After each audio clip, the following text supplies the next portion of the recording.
Mesdames et messieurs, vous faites bien de suivre la télévision internationale TSAD 24. Bienvenue au journal. L'envoyé spécial de la Chine rencontre Lavrov et d'autres hauts responsables russes sur la crise ukrainienne. Plus de précisions avec Yessit Goengar. Le représentant spécial du gouvernement chinois pour les affaires eurasiennes, Li Yu, a rencontré vendredi à Moscou le ministre russe des Affaires étrangères, Sergei Lavrov. Les vice-ministres des Affaires étrangères Mikhail Galuzin et Andrei Rudenko, ils ont eu un échange de vues sur les relations sino-russes et le règlement politique de la crise ukrainienne. Les deux parties ont rappelé la visite du président chinois Xi Jinping en Russie en mars, affirmant que cette visite avait approfondi davantage la confiance politique mutuelle, consolidé le fondement politique et le fondement de l'opinion publique des deux peuples, insufflant un nouvel élan à la coopération pragmatique globale entre les deux pays. Les deux parties se sont engagées à mettre en œuvre l'important consensus atteint par les deux chefs d'État, à renforcer davantage la coordination stratégique bilatérale et multilatérale. Concernant la crise ukrainienne, la Chine respecte toujours les objectifs et les principes de la Charte des Nations Unies, maintient une position objective et juste et promet activement les pourparlers de paix, a déclaré M. Lin, ajoutant que la Chine se tenait toujours du côté de la paix, du dialogue et du bon côté de l'histoire. Sur la base du document énonçant la position de la Chine sur le règlement politique de la crise ukrainienne, la Chine renforcera les échanges et le dialogue avec toutes les parties, dont la Russie, et fera des efforts concrets sur le règlement politique de la crise. Le programme spatial chinois englobe les échanges internationaux et pourrait accueillir des astronautes étrangers. Des précisions avec Madiam Hortense. La Chine a fait de grands progrès dans la coopération internationale concernant le développement des stations spatiales et l'exploration spatiale grâce à la coopération avec les agences et organisations spatiales internationales, a déclaré lundi un responsable de l'agence chinoise des vols spatiaux habités, CMSA. Ling Xingyang, directeur adjoint de la CMSA, a fait ces remarques lors d'une conférence de presse tenue à la veille du lancement du vaisseau Xingshu 16 au centre de lancement des satellites de Jiuquan Nord-Ouest, prévu mardi à 9h heure de Beijing. L'exploration à l'univers inconnu et le développement de la technologie spatiale sont la cause commune de l'humanité. La coopération internationale et la tendance du développement spatial lors du développement et de la construction de la station spatiale chinoise. Nous avons toujours adhéré au principe d'utilisation pacifique d'égalité, d'avantages mutuels et de développement commun. Nous avons mené divers échanges et coopérations avec les agences spatiales de nombreux pays et régions ainsi qu'avec les organisations internationales, a précisé M. Lin. Le responsable a expliqué les progrès réalisés par la Chine dans la coopération internationale lors du développement et de la construction de la station spatiale chinoise Tiangong, où l'équipage de Xingshu 16 séjournera pendant 5 mois. Le vaisseau spatial habité Shenzhou 16 sera lancé mardi 9h depuis le centre de lancement des satellites de Jiuquan, dans le nord-est de la Chine, a annoncé lundi l'agence chinoise des voies spatiaux habitées. Le point avec Menda Sidoni. Le vaisseau spatial amènera 3 astronautes dans l'espace, a déclaré Ling Xingyang, directeur adjoint de la CMSA, lors d'une conférence de presse tenue au centre de lancement.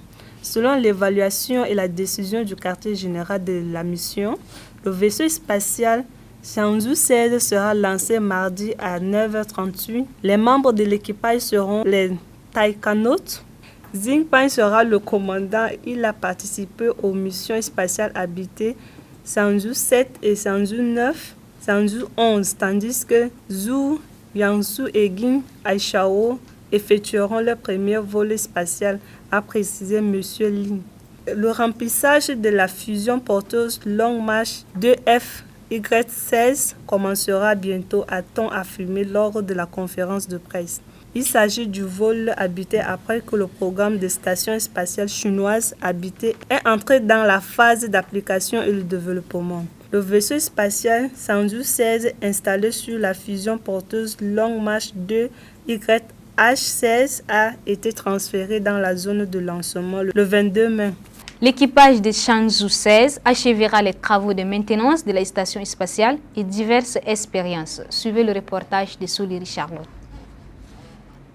La Chine s'apprête à lancer le vaisseau spatial habité Zhenzhou 16, mardi à 9h31, heure de Beijing, depuis le centre de lancement de satellites de Jiakang, envoyant 3 astronautes à la station spatiale Tiangong pour une mission de 5 mois, a annoncé la CMSA, agence chinoise de vols spatiaux habités. Les taïkonautes Jing Haipeng, Zhu Hangzhou et Guy Haichao effectueront la mission de vol spatial Zhenzhou 16 et Xing en sera le commandant, a indiqué l'agence. La station spatiale chinoise est entrée en phase d'application et de développement.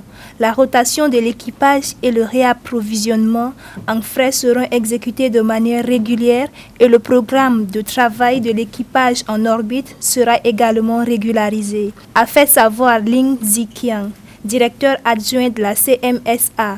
Il a déclaré que les tâches peuvent être classées en 6 catégories. La première consiste à exploiter le rendez-vous, l'amarrage et le retour des engins spatiaux habités et à soutenir l'amarrage et la séparation du vaisseau spatial cargo. La deuxième est l'entretien de la plateforme d'assemblage de la station spatiale, y compris les paramètres de l'état de l'engin spatial, la gestion du matériel en orbite, la maintenance de l'équipement de la plateforme, l'installation d'équipements à l'intérieur et à l'extérieur du module pour assurer un fonctionnement sûr et stable de la plateforme de la station spatiale.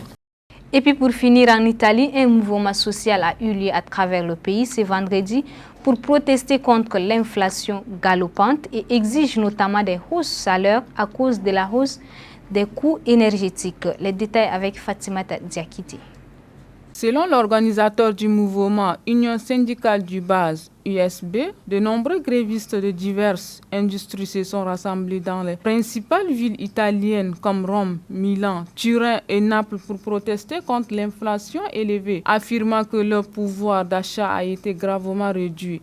Nous sommes inquiets sur le niveau d'inflation actuel. Jusqu'à présent, le prix des produits des premières nécessités a augmenté de 12% d'une année sur l'autre et le pouvoir d'achat a notablement diminué car les salaires sont largement insuffisants pour répondre aux demandes du jour. Cependant, le coût de l'énergie diminue de s'envoler et certaines personnes vivent sans eau ni électricité parce qu'elles ne peuvent pas payer des factures d'énergie coûteuses, a fustigé une manifestante, Fabiola Bravi. Un grand nombre de protestateurs ont également attribué la forte inflation et les conditions difficiles de vie aux effets des débordements du conflit russo-ukrainien. Mesdames et messieurs, c'est tout pour cette édition. Restez connectés au programme de la télévision internationale Tchad 24.